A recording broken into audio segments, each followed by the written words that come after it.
이 사건은 피고 손잡고 노동조합이 2003년 12월 20일부터 2014년 6월 27일까지 총파업을 했습니다. 이에 원고는 이 사건 총파업으로 인해서 영업 손실을 입었음을 이유로 해서 이 사건 파업이 정당성 요건을 구비하지 못해서 불법 파업에 해당되는 이유로 그 영업 손실 상당액의 손해배상을 청구하고 있습니다. 맞습니까? 네. 재판 진행에 대해서 안내해드리겠습니다. 우선 양쪽 대리인에게 각 7분 30초 정도 시간으로 쟁점 정리 및 주변론을 원피고 순으로 하고, 그리고 그 후에 각 5분씩 재변론할 기회를 드리겠습니다. 그리고 한 15분 정도에 걸쳐서 재판부가 질의하고 이에 대해서 답변을 하시도록 하겠습니다. 그리고 최종적으로 종합변론을 각 2분씩 하도록 하고, 여기서 이제 시간은 최대 시간이고 1분 이렇게 초과하면 이제 1점씩 감점하는 거고, 재판부 진행에 대한 재판 그 질문에 대해서는 질의 한 개의 그 질의에 대해서 답변 가능한 1분 이내로 해주시기 바랍니다. 그러면 먼저 원고 측 주변론을 해주시기 바랍니다. 네, 그럼 지금부터 울산지방법원 민사재판부 피고 손잡고 노동조합 및 노동조합원의 불법 쟁의행위에 대한 손해배상 청구 소송 사건에 관하여 원고 측 주변론을 시작하겠습니다. 주변론의 진행은 손장이 기재한 쟁점 순서와 같고 그 내용은 사안의 쟁점, 원피고 측 주장, 결론으로 이어질 것입니다. 먼저 쟁의행위의 위법성을 살펴보겠습니다. 위 사안의 쟁점은 다음과 같습니다. 첫째, 이 사건 특별단체 교섭 합의서는 실효된 것입니다. 본 원고 측 판단에 의하면 경영에 관한 사항도 합의할 수 있다는 점을 동의하는 바이지만 이 사건 합의서는 단체 협약으로서의 효력을 갖는 바 2년의 유효기간 이후 갱신 혹은 폐기가 없었으므로 실효되었다고 보아야 하고, 설사 규범적 효력이 잔류한다고 하더라도 2011년 새롭게 체결한 본 단체 협약 제29조 해고의 제한이라는 적용 범위가 동일한 협약을 통해 신법 우선의 원칙에 따라 실효되었으며, 피고의 주장과 같이 이 사건 합의서가 해외 공장이 운영되는 한이라고 명시한 바에서 2년 경과 후 갱신 거절 의사를 통지하여야 할 신인 출석 의무가 있는다는 것은 증거가 명확치 않아 적절치 않습니다.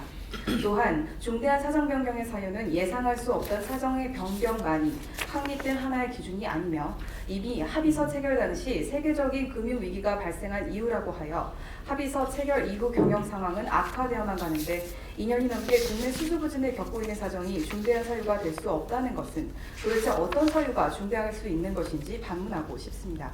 따라서 피고 측 주장은 이유 없습니다. 둘째, 이 사건 쟁의행위는 목적의 정당성이 없습니다. 쟁의행위의 목적이라는 것은 상호 교섭이 결렬된 상태에서 설득을 목적으로 하는 바, 단체 교섭 사항으로 그 범위가 한정되는 것이 당연합니다. 이에 따라 다음 세 가지를 판단해 보건대 경영에 관한 사안이란 판례에 의하면 헌법상 그 권리를 인정하고 있으며 노동상권과 충돌 시에는 사실상 경영권을 우위적으로 존중하고 있습니다. 이를 전제로 정리해고 역시 판례는 원칙적으로 단체 교섭이 대상이 아니라는 입장인데, 나아가 희망퇴직은 해고도 아닌 해고 회피 수단이므로 세 가지는 모두 쟁의행위의 목적이 될 수 없는 것입니다.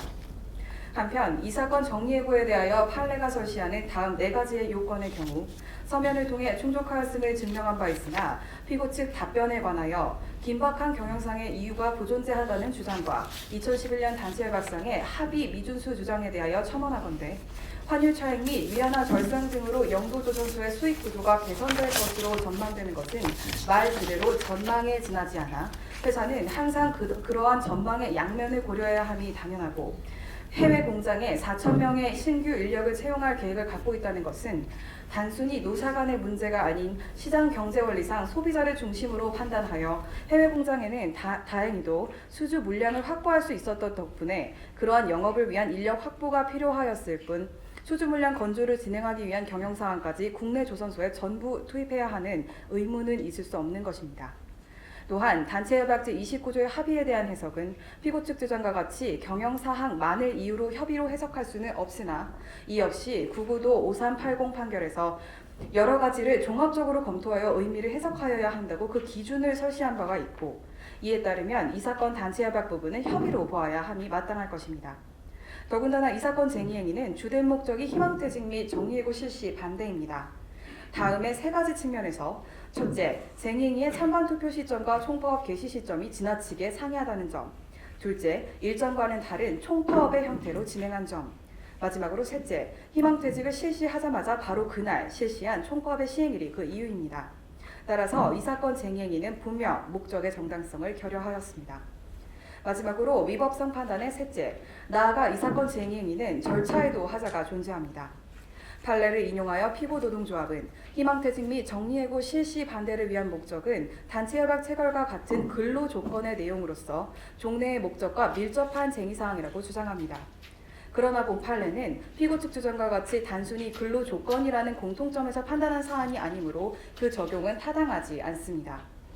결국 피고 노동조합의 변론의 타당성에 비해 원고 회사가 증명한 쟁의행위의 요건의 흠결에 따라 이 사건 쟁의행위는 그 목적과 절차 등의 요건을 결여한 위법한 것입니다. 다음은 직장폐쇄의 정당성입니다. 첫째, 이 사건 직장폐쇄는 요건에 충족한 정당한 것입니다. 노동조합법 제46조와 판례에 의하면 사용자는 노동조합이 쟁의행위를 개시한 이후에만 직장폐쇄를 할 수 있다고 하고 있습니다. 이에 비추어 보건대 이 사건 직장폐쇄는 총파업 개시 이후 실시되었음이 분명하고 또한 50일 이상 파업이 장기화됨에 따라 악화되는 경영 상황을 타개하기 위한 방어적 대응 조치로서 시행된 것입니다.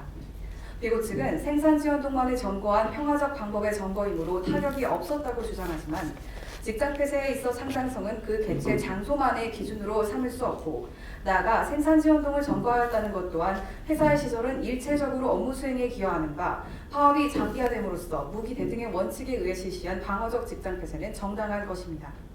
둘째, 퇴거 요구 이후 직장 점거는 명백한 불법 행위입니다.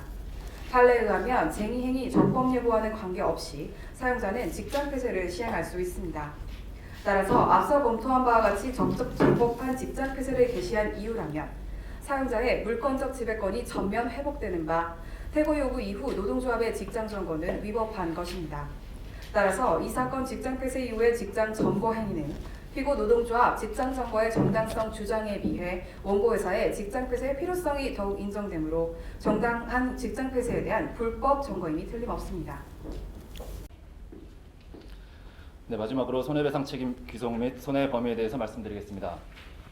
원고는 피고 노동조합의 불법 파업 및 그에 따른 조업 중단으로 인한 영업손실액 150억을 주의적 청구로 또한 직장 폐쇄 단행 후 퇴거 요구 이후 불법 쟁의 및 불법 점거 행위를 계속함으로써 인한 조업 중단, 그로 인한 영업손실액 100억 원을 예비적으로 청구하였습니다. 먼저 손해배상 책임의 귀속 주체는 첫째, 손잡고 노동조합은 노조법 제3조 그리고 판례 등에 의하면 불법 쟁의 행위 분명함으로써 그 책임이 인정됩니다. 그리고 둘째, 노동조합 간부들에 대해서는 민법 제35조 제1항을 유추 적용할 수 있습니다. 마지막으로 일반 조합원의 경우에는 불법 파업에 적극 동참함으로써 노무 제공 의무를 거부하고 직장 점거 등 그 사실 행위를 수행함으로써 민법 제760조의 그 공동 불법 행위 책임을 진다고 할 것입니다. 다만 퇴거 요구 이후에도 그러한 행위를 계속한 점에 있어서는 형법상 퇴거 불응죄 성립 여부를 떠나서 적어도 불법의 영역에서 탈퇴할 수 있는 개인의 의사결정 가능성 자체가 없었던 것은 아니므로 손해배상 책임을 진다고 할 것입니다.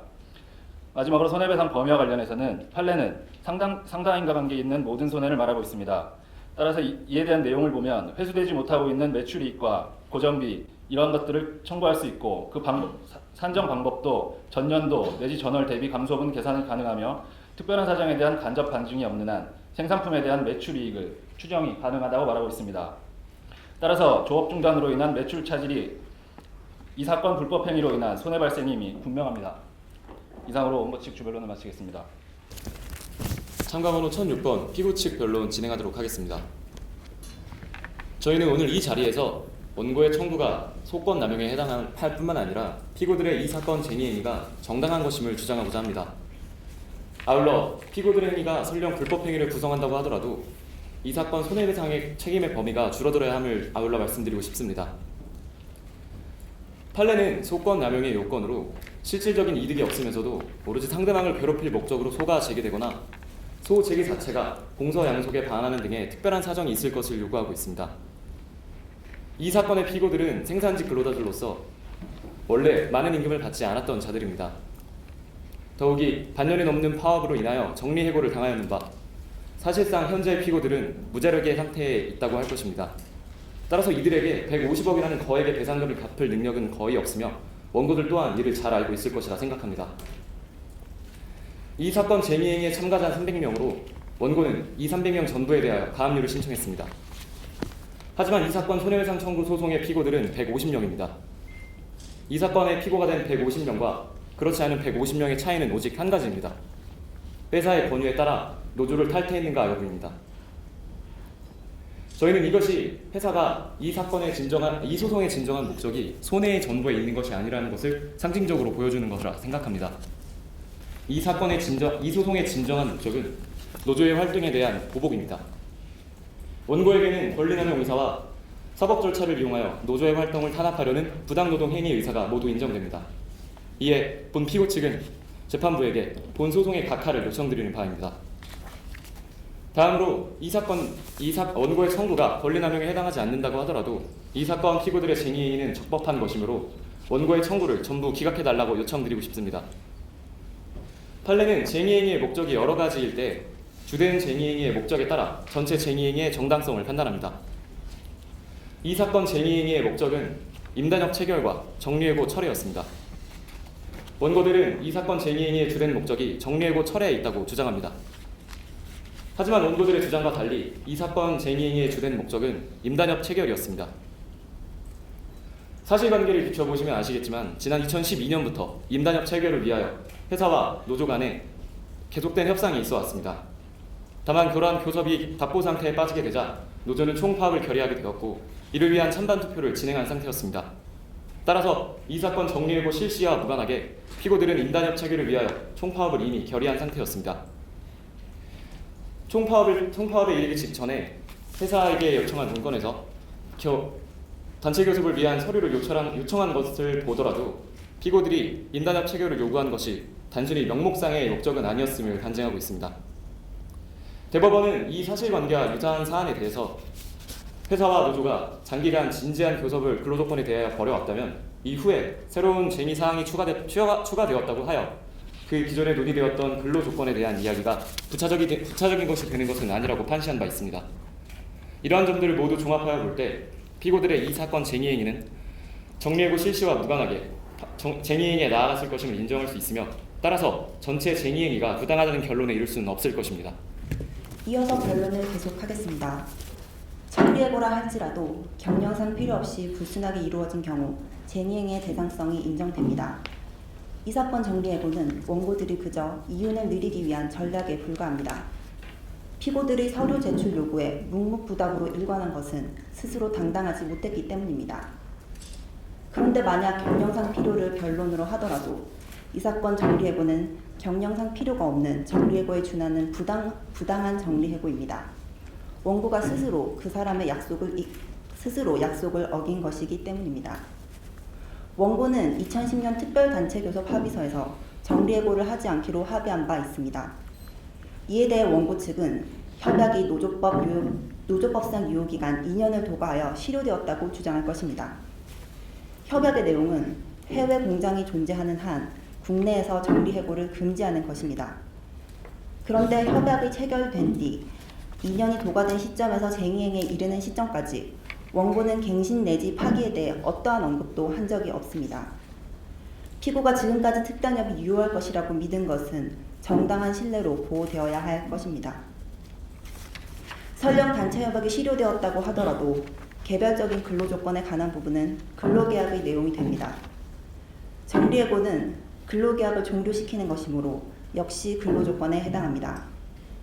단체협약의 정리해고 금지 의무는 이제 사용자의 근로계약상 의무가 되는 것입니다. 이처럼 이행 의무를 위반한 해고는 그 비난 가능성에 있어 쟁의행위를 허용해야 할 특별한 사정이 있습니다. 원고 측은 또한 정리해고를 철회하는 부분에 대해 조정 절차 및 찬반 투표를 이행하지 않은 점을 지적하고 있습니다. 그러나 정당한 쟁의행위 중에 새로운 사항을 부과하는 경우에는 별도의 절차를 이행하여야 할 의무가 없습니다. 그리고 절차상 하자가 있다고 하더라도 일률적으로 정당성을 부정하여서도 안 됩니다. 피고들은 이미 적법한 쟁의행위를 결의하고 있었으므로 원고가 예상 밖의 손해를 입은 것은 아닙니다. 따라서 절차상의 하자가 있더라도 쟁의행위의 정당성은 인정될 수 있습니다. 다음으로 설령 이 사건 쟁의행위가 불법행위를 구성하더라도 손해배상 책임은 제한되어야 합니다. 일반 조합원은 노무를 정지한 것만으로는 원칙적으로 불법행위 책임을 지지 않습니다. 이들은 노무 정지 시 준수 의무를 해태하여 손해가 확대된 경우에만 책임을 질 뿐입니다. 이 사건의 경우에는 그러한 사정이 없으므로 일반 조합원에 대한 청구는 전부 기각하여 주시기 바랍니다. 다음으로 손해배상액 산정에 있어 다음과 같은 사정을 참작하여 주시기 바랍니다. 이 사건 쟁의행위는 임단협 체결이라는 정당한 목적이 함께 존재했습니다. 그리고 사용자는 부당한 정리해고, 선별적 직장 퇴색, 그리고 부당 노동 행위를 저지른 과실이 있습니다. 파업이 장기화된 것은 이러한 사용자의 과실에서 기인한 것입니다. 또한 원피고는 파업 종료 시점에 손해배상액을 최소화하기로 합의한 바 있으며 피고들의 쟁의행위는 처음부터 끝까지 평화적인 방법에 의해서 진행되었다는 점도 반드시 참작하여 주시기 바랍니다. 마지막으로 평생을 감히 상상할 수도 없는 150억 원이라는 엄청난 거액을 부담하고 살아가야 할 평범한 근로자의 삶을 다시 한번 생각해 주시기 바랍니다. 이상으로 피고 측 변론을 마치겠습니다. 그러면 각 상대방의 변론에서 재변론의 기회를 드리겠습니다. 원고 측 먼저 5분 정도 피고 측 주장에 대하여 원고 측 재변론 시작하겠습니다.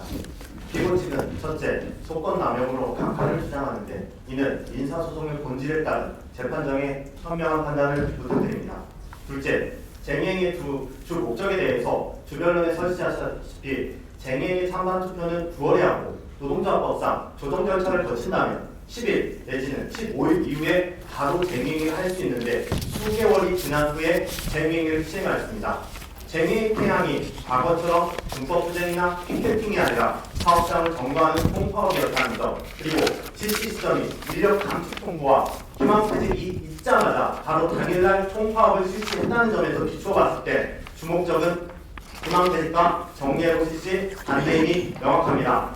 희망퇴직은 해고가 아니라 해고 회피수단이며 정리해고는 사용자의 경영권을 침해하는 것으로 위법한 목적의 쟁행입니다. 또한 피고 측이 주목적을 단체협약과 임금교섭이라고 주장하는 것 자체가 정리해고에 대한 쟁행과 위법하다는 것을 인정하는 것입니다.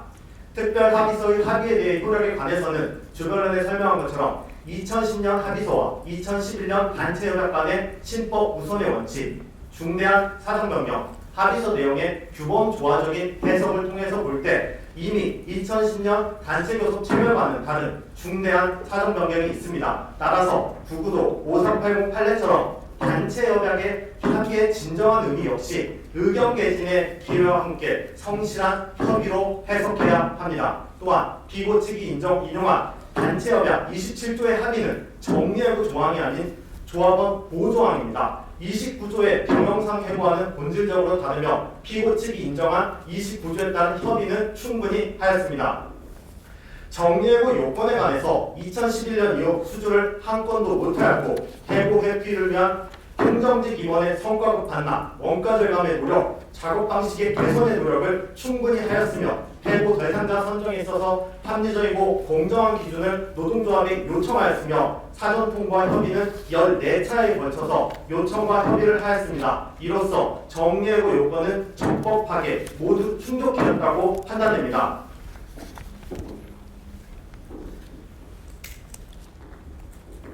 절차 부분에 있어서 희망퇴직 및 정리해고 반대 찬반 투표가 없는 부분에서 밀접한 관련성이 있다고 하는데 이는 논의 과정을 고려한 결과 그것이 논의 과정 속에서 밀접한 결과가 있어야 됩니다. 그러나 이 사안에서는 그 논의 과정 어느 부분에서 관련성을 찾아야 할지 의문입니다.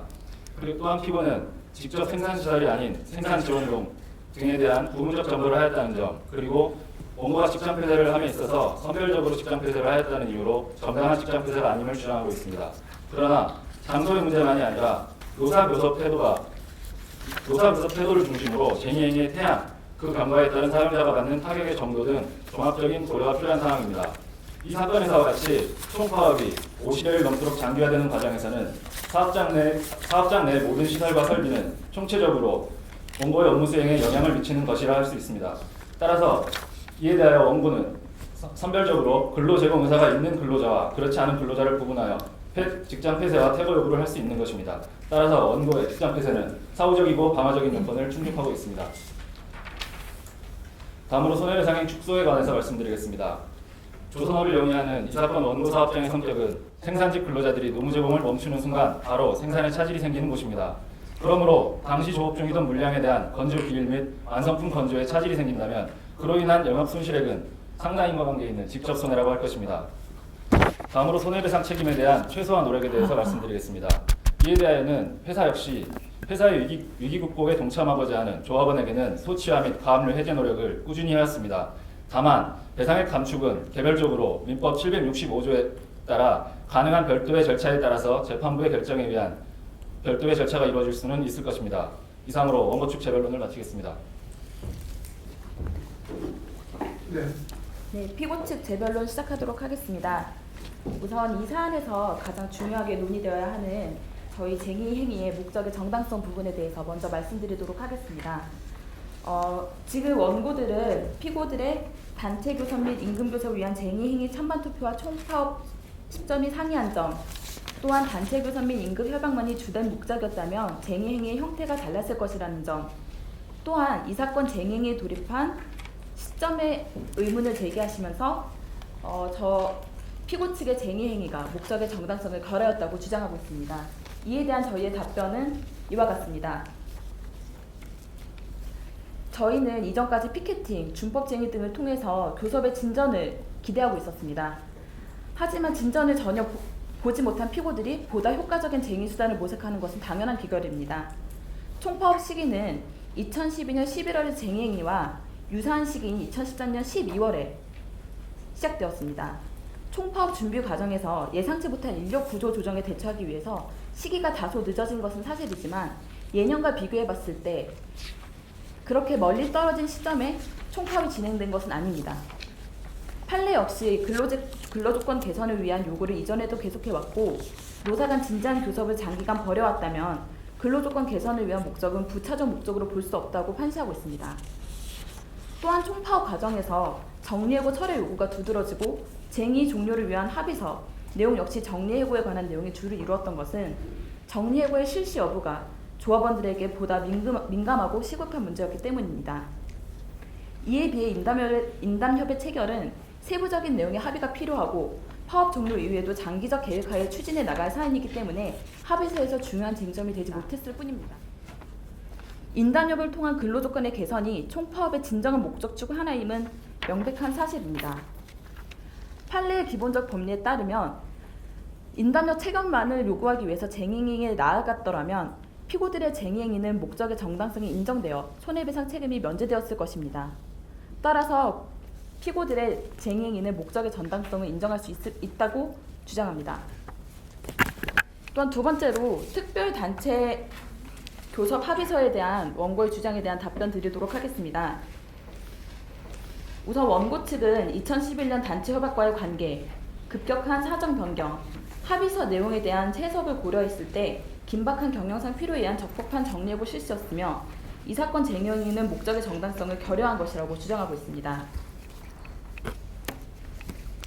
그리고 또한 신법 우선의 원칙, 2011년 단체 협약과의 관계에서 신법 우선의 원칙을 말씀을 하셨는데 우선 지금 이 특별단체 교섭은 특별법 우선의 원칙에 의하여 신법의 우선의 원칙보다 먼저 적용되어야 할 것입니다.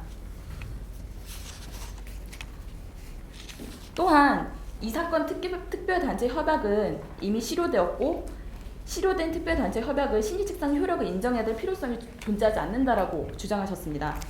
하지만 이는 당사자의 의사와 특별단체 협약의 특수성을 이해하지 못한 주장입니다. 이 사건 특별단체 협약은 일반 단체 협약과는 달리 오로지 해외 공장 신설로 인해 생기는 고용상의 불안을 규율하기 위해 맺어진 협약입니다. 고용상의 불안의 문제는 2년 안에 해결하지 않을 것이 분명함에도 자동 연장 조항이 없는 이유는 피고는 이 협약의 기한을 당사자들이 해외 공장이 존재하는 한이라고 정했다면 해외 공장이 존재하는 한이 이 특별단체 협약의 규율을 받았으리라 신뢰하기 때문입니다. 법률에 무지한 피고인과 달리 원고는 특별단체 협약상 조항과 노조법상 단체 협약상의 유효기간이 다르게 해석될 여지가 있음을 알고 있었을 것입니다. 하지만 원고 역시 자동 연장 조항이 없이 이 특별단체 협약을 체결한 것은 피고와 같은 의사를 가졌거나 피고들의 무지를 이용하려는 의사를 가졌기 때문이라고 해석됩니다. 또한 원고는 이 사건 특별협약 체결 당시와 사정이 현저하게 변경되어 이행을 강요하는 것이 불합리하다고 주장하고 있습니다. 하지만 저희의 주장은 특별단체 협약 이후 사정이 현저하게 변경되었다 볼 수 없다는 것입니다.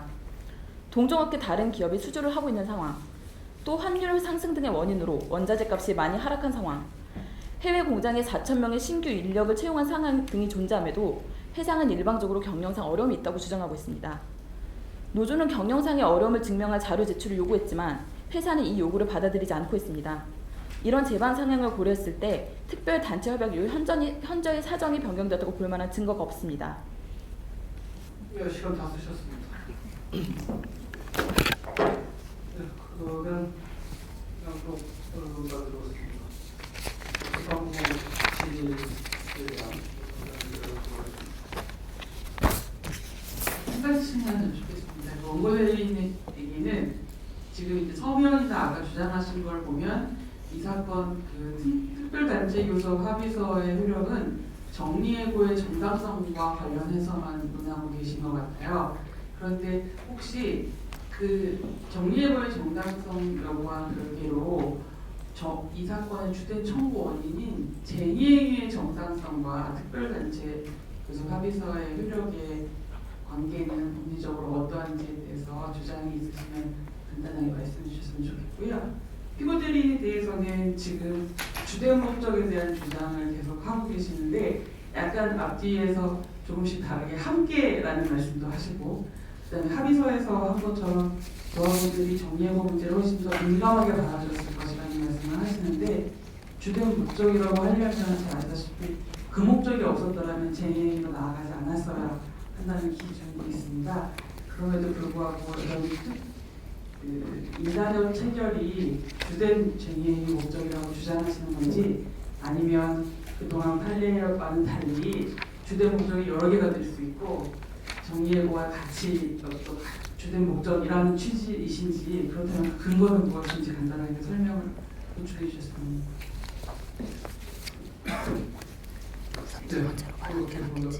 특별단체 교섭 합의서에 대해서 쟁의행위 자체, 이 사건 쟁의행위 자체의 위법성이나 쟁의행위와는 어떤 관계가 있다고 생각하는지 여쭈셨다고 이해했습니다. 앞서 말씀을 드리긴 했는데 설명이 좀 부족한 것 같았습니다. 특별단체 교섭 합의서라는 것에서 주변론에서 말씀드렸다시피 본 원고 측 또한 노사 측 간의 협의에 따라서 고용 안전에 대한 협약을 맺는다는 것 자체는 인정하는 바입니다. 따라서 만일 특별단체 교섭 합의서가 유효하고 갱신되었고 아직까지도 그 효력을 유지하고 있다면 그에 따른 고용 안전에 대한 것도 인정할 수 있는 바입니다. 그런데 저희가 주장하는 것은 특별단체 교섭은 지금 2010년도에 체결되었고 그 이후로 갱신이나 폐지의 합의가 없었을 뿐만 아니라 그거에 대한 저희 측 주장은 세 가지로 앞서 말씀드린 바와 같이 신법 우선의 원칙, 사정 변경의 원칙, 그리고 규범 조화적 해석에 따른 등으로 보았을 때 이것이 실효되었기 때문에 이에 따르면 실효되었다면 원칙상으로는 경영권에 대한 사항, 특히나 정리해고 등과 같은 사항은 단체 교섭의 대상이 될 수 없으므로 쟁의행위에 대한 목적이 될 수 없어서 연이어서 쟁의행위 자체가 위법한 데에도 연결되는 것입니다. 유효하다면 쟁의행위 정당해진다. 네, 그렇습니다. 목적의 정당성 부분에 대해서 저희 피고 측은 지금까지 판례 법리와는 다른 법리를 말씀드리고 싶습니다. 사람이 어떤 행동을 할 때 반드시 목적이 한 가지인 것은 아닙니다. 가령 누군가가 외출을 한다고 할 때 도서관을 가기 위해서도 갈 수 있고 오락실을 가기 위해서도 집을 나설 수 있는 것입니다. 그런데 만약에 그의 부모님이 도서관에 가는 것은 허락하지만 오락실에 가는 것은 허락하지 않는다고 가정해 보십시오. 그런데 만약에 그 도서관과 오락실을 함께 간다면, 도서관에 갈 목적이 인정된다면 그 과정에서 오락실을 가더라도 어쩔 수 없는 것 아니겠습니까? 우리 노조법의 취지는 정당한 쟁의행위를 보호하는 데 있지 부당한 쟁의행위를 처벌하는 데 있는 것은 아닙니다. 정리해서 말씀드리자면 저희는 이 사건 쟁의행위의 목적이 두 가지이며 이 경우 정당한 목적이 주된 목적 중에 있다면 노조법의 취지를 존중하여서 전체 쟁의행위를 정당하다고 보아야 한다고 생각합니다.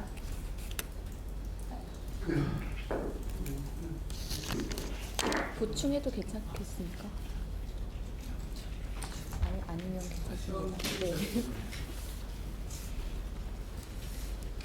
네. 예, 원고 피고 모두 다 같은 질문이 될 것 같은데요.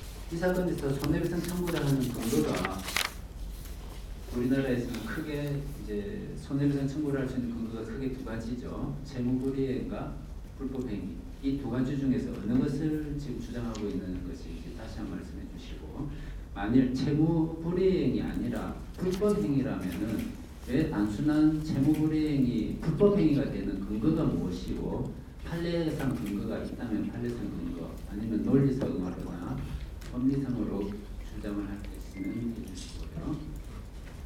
만약에 이 무단 결근의 사안이 있습니다. 한 사업장에서 나 일하기 싫다. 그래서 하루 결근을 했더니 그 사람이 했던 부서의 업무가 제대로 돌아가지 못함으로 말미암아 매출액이 감소해서 이 사건과 같은 똑같은 영업 손실이 발생하였다고 손해배상을 청구를 하였습니다. 그때도 이러한 청구가 유효할 것인지 여부에서 우리 사건과 비교해서 우리 사건의 특수성과 그 사건과 똑같다면 똑같은 것, 아니면 다르면 다르다는 그 근거를 말씀해 주시기 바라고, 피고는 이 점에 관해서 역시 그러한 점에 대해서 피고에게 유리한 주장이 있으면 거기에 맞춰서 유리한 주장을 해주시기 바랍니다. 아시겠어요? 두 번째로는 이 사건 청구가 만약에 부당노동행위로 구성한다면은 우리나라가 소송에 제기할 수 있는 권리는 국민의 권리고 재판 청구권이 있는데 왜 부당노동행위를 구성할 수 있는지, 내지 이것이 속건남용이라면 속건남용도 똑같은 논리가 될 수 있는데 똑같은 재판상 청구권이라는 권리가 왜 속건남용이 될 수 있는지, 내지 부당노동행위를 구성했는지 조금 더 논거를 한번 말씀해 주시고, 피고 능력에 대해서 반박할 수 있는 논리를 일단 피고부터 말씀하시고 그 다음에 원고 말씀해 주시고. 재판 청구권과 관련한 문제입니다. 이미 다 하였던 주장이 있으면 변명의 문제라고 해주십시오. 일단 손해배상 청구의 근거에 대해서는 390조, 750조 다 가능합니다. 390조 채무불이행 책임에 대해서는 노사 간의 평화 의무가 있습니다. 단체 협약의 체결 과정에서 노사 간의 협약을 체결하는 과정에서 서로 평화 의무를 이행하면서 단체 협약을 체결하는 과정에서 쟁의행위를 하지 말아야 할 것이며, 또한 쟁의행위 절차와 과정에서도 법률의 규정을 준수하여야 합니다. 또한 750조에 대해서는 불법행위가 있었던 바 사업장에 대한 불법행위가 있고 위법한 행위에 대해서 손해배상을 입었다라고 하면은 750조 불법행위에 대한 책임도 충분히 가능하다고 생각합니다. 그리고 또한 무단결근에 대해서도 무단결근을 한 종업원에 대해서 당연히 근로기준법에서 정당한 해고사유라든지 해고사유나 징계사유가 된다라고 하면은 회사 측에서 해고나 징계가 가능하며, 또한 그에 상응하여서 회사 측의 손해가 발생하였다면 당연히 그에 따른 손해배상도 청구가 가능한 사안으로 판단됩니다. 따라서 이 사건과 같이 채무불이행이나 불법행위가 존재하였다면은 청구가 가능하며, 무단 결근에 대해서도 390조가, 그러니까 채무불이행 책임에 대해서는 당연히 인정되고, 만약에 이 사안도 불법행위 책임이 인정된다라고 하면은 불법행위에 대한 손해배상 청구도 충분히 가능하다고 판단됩니다. 우선 저희는 이 사건 원고의 청구가 불법행위에 기한 손해배상 청구라고 그렇게 받아들이고 이 사건에 대한 답변을 했습니다. 불법행위의 기본적인 요건은 고의 과실, 그리고 위법성, 그리고 손해의 발생, 그리고 손해와 그 행위와의 인과관계가 필요합니다. 근데 아까 말씀하신 바대로 이 아까 그 무단 결근한 근로자와 그리고 그로 인해서 발생한 손해에 대해서 말씀을 하셨고, 또 이 사건과 같은 경우도 사실 어느 정도의 부당한 목적이 있을 수도 있다라는 판단이 들 수도 있는 그런 부당한 목적이 있는 쟁의행위로 인해서 결국 이 전체 손해배상의 액이 150억이 산정이 되는 그런 그 법리적 구성에 대한 질문으로 저는 받아들였습니다. 우선 저는 현재 판례의 법리는 그 불법 쟁의행위에 대해서는 손해가 발생한 것에 대해서 상당 인과관계가 있는 만큼의 모든 손해를 배상하는 것이 원칙이라고 알고 있습니다. 하지만 여기서 중요한 것은 상당 인과관계에 대한 입증이라고 생각합니다. 과연 여기 해당 근로자들이 주도했던 파업이 과연 손해에 있어서 얼마만큼의 인과관계를 미쳤는지, 그리고 그 손해의 발생이 과연 그 일실이익으로 모두 바라볼 수 있는지에 대해서 저희는 의문을 표시하는 바입니다. 사건 남용에 대해서는 피고 먼저 주장해 주시죠. 앞서 조금 전에 말씀드린 것처럼 이 사건 피고가 된 150명과 그렇지 않은 150명의 차이는 회사의 권유에 따라 노조를 탈퇴해야 여부라고 말씀드린 바 있습니다. 부당 노동행위를 하는 헌법이 보장하는 근로자들의 단체 행동권을 보호하기 위한 것으로서 원고들의 소제기가 이러한 헌법상 가치를 보호하기 위해 제정된 실정법을 위반한 것이라면 이것이 부당 노동 행위가 된다는 점에 대해서 부당 노동 행위가 얼마든지 될 수 있다고 생각을 합니다.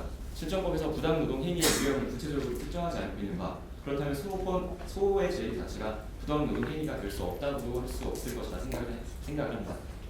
네, 물론 그 부당 노동 행위에 있어서 만약에 그 부당하게 노동조합을 탄압하기 위한 혹은 어떤 부당한 압력을 가하기 위한 소송을 제기한다면 물론 소권 남용의 위험성도 있습니다. 그러나 부당 노동행위라고 하는 것은 결국은 그 당사자의 의사, 그 회사 측의 의사를 확인하는 작업이 먼저 필요할 건데, 사실 이 사건에서 같은 경우에도 과연 그 권유의 의미를 어떻게 볼 것인가 했을 때 양 당사자의 합의는 그 권유라는 의미에 대해서는 양측 이의 없이 사실 확정이 이루어진 바 있습니다. 그렇다면 회사의 진정한 의도를 파악함에 있어서 본안 심리에 들어가기도 전에 혹은 소권 남용이라고 해서 판단 자체를 혹은 회사에서 주장 자체를 못하게 될 이유는 없다라고 생각하고 있습니다.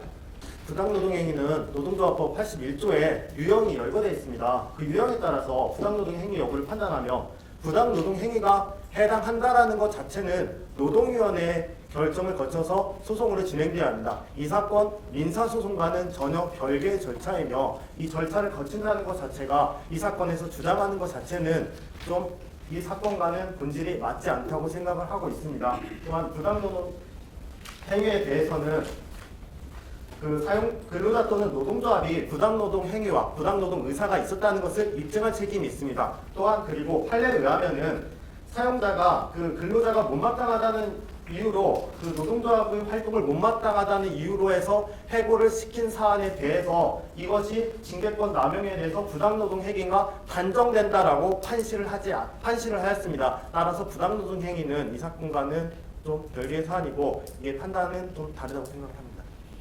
그 부당노동 행위에 대해서 노동위원회만 부재 신청을 하고 민사소송에서 주장할 수 없다는 그 논리는 어디서 나온 겁니까? 아니 그 민사소송에서 부당노동행위 주장 국민이 할 수가 있는 거죠. 맞습니다. 그러면 부당노동행위에 해당되지 않는다는 점을 설명을 하셔야지 그렇게 말씀을 해주시니 원고 측이 그 피고의 그 항변에서 답변이 없는 내용이 그 단순 가담한 조합원들의 경우에 노정진 씨 준수해야 될 의무의 존재나 일반 사실이 확인된 바가 없다고 해서 대법원 그 판결에 따라서 일반 조합원에 대해서는 그 청구가 불법하다, 부당하다 이런 주장을 하는데 그거에 대해서는 답변이 없습니다. 어떻게 답변을 하십니까? 네, 물론 그 사업장 성격에 따라서 어떤 그 노동조업을 중단하고 무슨 공장 그 자기가 맡은 역할에 대해서 갑작스럽게 중단을 하지 말아야 되는 경우, 어떤 원자료가 굳어버린다던가 이럴 때에는 분명히 그 준수사항을 지켜야 된다는 판례는 저도 충분히 이해하고 있는데, 본사항의 경우에는 저희가 주장하는 바와 같은 경우는 그 정당한 직장 폐쇄 이후에도 그 불법 직장 점거를 계속하고 있고, 또 다시 한번 그것이 이제 불법이라고 하는 그 점유 배제에 의해서 불법 행위임이 분명해진 사안에서 그때도 그 노조의 불법 행위에 적극 가담해서 그 그 집단적파 행위를 계속하는 것은 어찌 보면 한편으로 그 불법에 영향해서 스스로 개인의 의사에 따라서 탈퇴할 수도 있었는데 그것을 하지 않고, 물론 그 노조의 그 결사체 결정이 중요하긴 하지만 그것이 무조건 개인의 의사를 묵살하는 정도에 이르지는 않아야 된다고 생각합니다. 일반 조합원들에까지 청구를 한 거가 결국은 뭐 부당노동이나 그런 거에 대한 상당한 반증이 될 수도 있다는 점은 좀 고려를 해야 될 것 같습니다.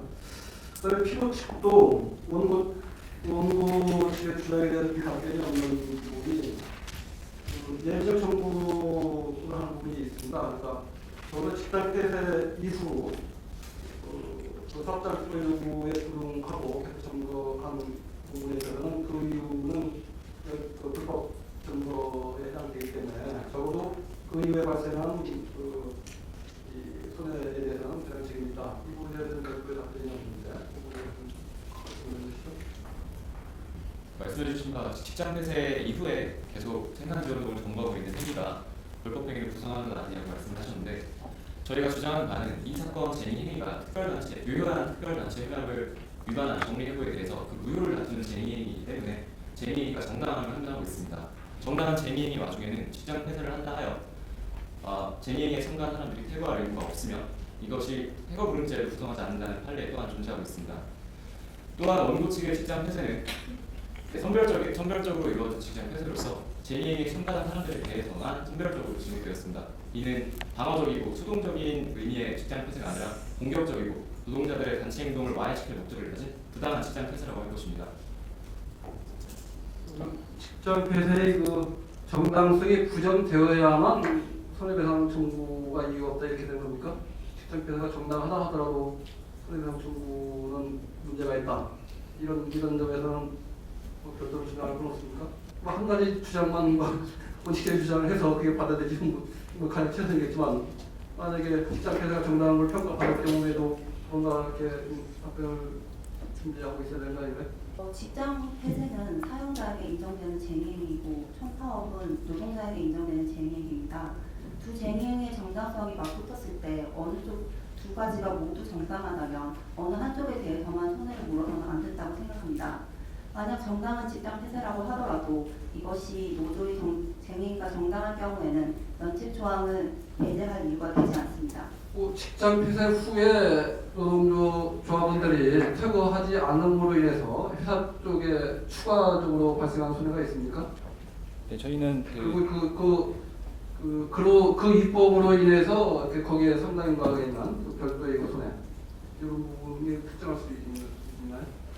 물론 그 계속적으로 직장 점거를 함에 의해서 그 시설에 사용되는 뭐 부대 비용들, 뭐 전기나 수도 이런 것들은 찬치하고서라도 저희들이 주장하는 바는 지금 영업상의 손실인데 저희가 지금 직장 폐쇄도 선별적으로 하고 있는데, 그렇다면 근로제공의 의사가 있는 노동자들에게는 근로계속을 할 수 있을 것이고, 그렇다면 그 당시에 현재 조업 중이던 물량에 대해서는 조업이 계속 가능하므로 그러하지 못함으로 인해서 발생한 손해는 인과관계 있는 손해라고 주장하는 바입니다.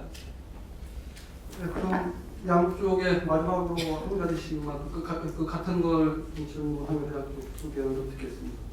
파업 끝내면서 맺은 합의서 사항을 보면 노동자과 개인에 대한 민사상 손해배상 청구 가압류 포함은 최소화하기로 한다 이렇게 했어요. 최소화하기로 노력한다도 아니고 최소화하기로 한다 되어 있습니다. 그러면 원고 측에서는 어떻게 최소화하기를 최소화하는 그런 것들을 했는지, 이 사안을 어떻게 이해했는지 그 부분에 대해서 설명해 주시고, 피고 측은 이 조항에 비추어서 어느 정도 어떻게 해야 최소화한다는 의미로 지금 생각하고 있는지, 지금 설명에서는 시성실 원칙에 맞게 감액돼야 된다 이렇게 추상적으로 했는데, 구체적으로 그래서 어느 정도는 돼야 이 조항을 이행한 것으로 평가할 수 있다고 생각하는지 그거에 대한 의견을 말씀해 주시죠.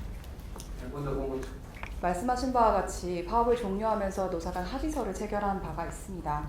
그 사항에서 말을 하고 있는 최소화라는 의미는 본 원고 측에게는 앞서 오히려 말씀하셨던 부당노동행위라는 부분들이 현실 사실관계에 의하자면 아직 입증된 바가 없습니다. 그걸 기초로 한다면 오히려 원고 측은 이 막대한 손해가 발생한 영업 손실을 보전해야 함은 물론이건데 이것이 결국은 어떠한 근로자나 노동조합의 일부를 탄핵하는 의미가 아니라 엄청난 손실액을 보전하는 과정에서 그 손실액을 보전하되 일부라도 우리의 조합원들이나 회사원들에 대한 손해액의 범위나 손해대상 청구 대상에 대한 범위를 최소화하기 위한 노력의 방안이라고 생각하였습니다. 따라서 저희가 가압류를 취하하고 그 분들에 대한 소송을 취하한 것 자체가 저희 입장에서는 최소화하는 손해액의 범위와 대상을 줄이는 노력의 일환이었다고 주장하는 바입니다. 민사상 손해배상은 원래 행위 불법의 정도가 아니라 상당 인과관계에 있는 손해액 그대로를 정보하는 것을 목적으로 합니다. 그러나 이 경우 손해배상을 최소화하기로 하는 조항이 있다면 행위 불법의 정도에 걸맞는 정도의 손해를 선고하는 것이 가능하다고 생각합니다. 이 경우 피고들은 단순히 노무 제공을 정지하는 정도에 그치고 있는데 이러한 경우에는 근로계약상의 노무 제공 의무를 위반한 것이 되므로 이 경우에는 임금에 해당하는 부분을 손해배상으로 인정할 수 있다고 생각합니다.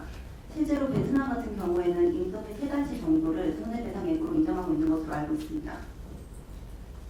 감사합니다. 이렇게 참고해야 되나요? 합리적이라는 배워야 한다고 생각합니다. 알겠습니다. 그러면 그 양측에 마지막 그 종합 의견을 드리겠습니다. 각 2분씩 해주시기 바랍니다. 지금부터 원고 측 추후 변론을 하겠습니다. 먼저 손잡고 노동조합의 불법 파업에 대한 손해배상 사건을 심리해 주신 재판장님들의 노고에 감사드립니다. 본 사건의 쟁행인은 사용자의 경영권을 침해할 뿐 아니라 헌법상 보장된 근로상권을 남용하는 위법한 쟁행입니다. 원고 한성중공업은 70년간 쌓은 기술력과 세계 최고 수준의 선박 건조 능력을 보유하고 있음에도 불구하고 최근 세계 경제 위기와 급변하는 환경 속에서 2011년 이후 수주를 한 건도 하지 못하고 있습니다. 따라서 이러한 위기 상황을 극복하기 위해서는 사용자뿐 아니라 근로자도 함께 하여야 합니다. 기업은 우리 모두가 주인이기 때문입니다.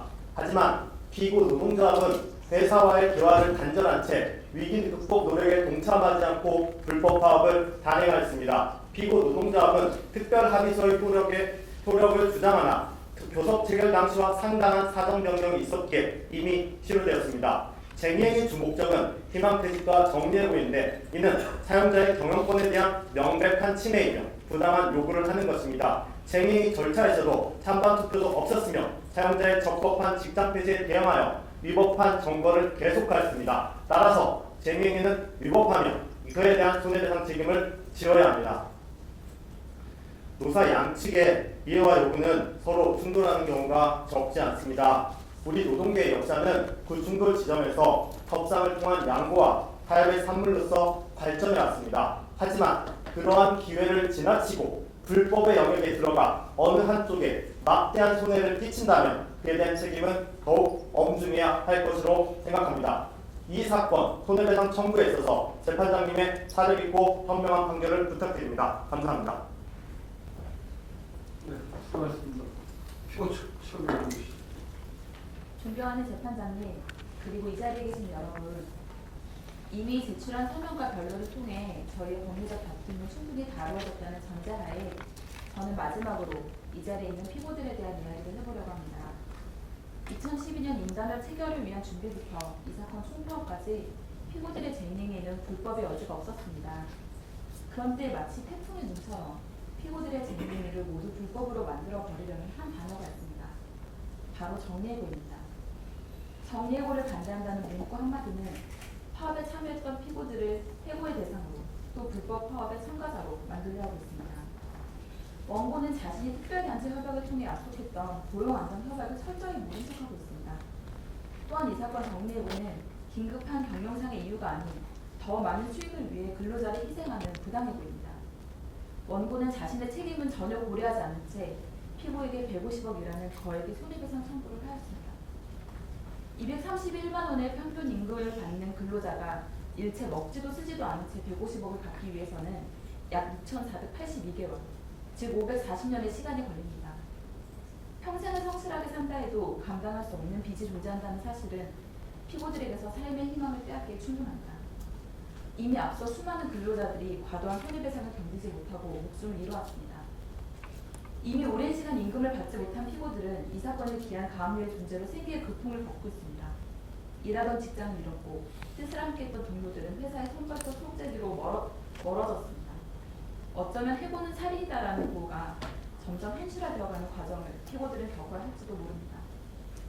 평범한 국민들은 이러한 현실을 가슴 아파하며 무언가 잘못된 것이 아니냐고 묻고 있습니다. 손배 가압류로 고통받는 근로자들을 위해 47,000원을 보낸 어느 주부의 마음은 100일의 시간 동안 언덕 14억의 기금이 되기도 하였습니다. 이러한 국민들의 질문에 대해 이제는 사법부가 대답을 해야 할 때입니다.